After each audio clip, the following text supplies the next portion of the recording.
Okay, we now know that coffee and green tea are life extending.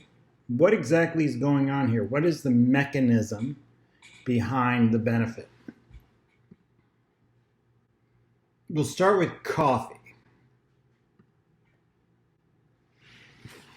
Coffee contains chlorogenic acid, which we'll abbreviate Ca, lignans, quinides, trigonelline, and magnesium.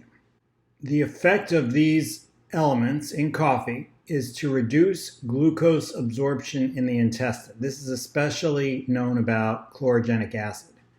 So less sugar is making it into the bloodstream. Additionally, these components combined lower glucose output by the liver. The effect of absorbing less sugar and making less sugar is a reduction in insulin resistance and diabetes.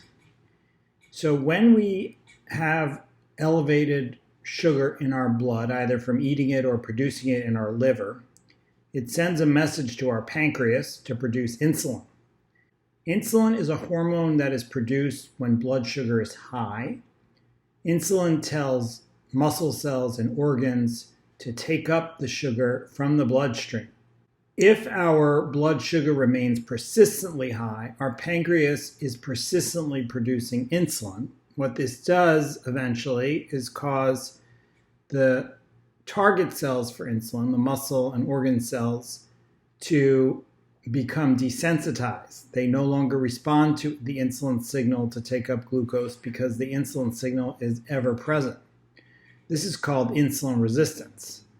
And eventually, because the pancreas has to keep producing more and more insulin to overcome the resistance, the pancreas fails to do its job and we become chronically hyperglycemic or have high blood sugar. And this is the definition of diabetes and the cause of tremendous deleterious health effects, from amputations to dialysis to blindness. So by reducing insulin resistance, making cells more likely to take up blood sugar, making blood sugar less likely to be absorbed by the gut and less likely for the liver to produce glucose,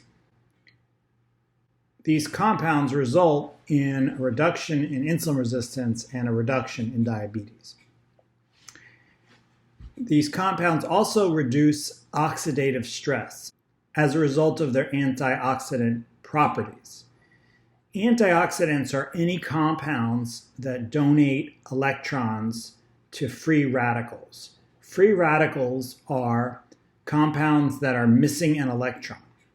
And these free radicals are a normal result of metabolic processes, but they create these free radicals which can damage tissues and are behind most chronic diseases and inflammation.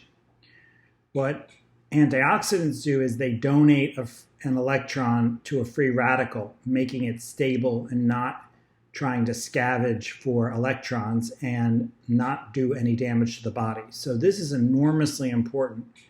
Any strong antioxidant is beneficial to health by protecting us against free radical damage.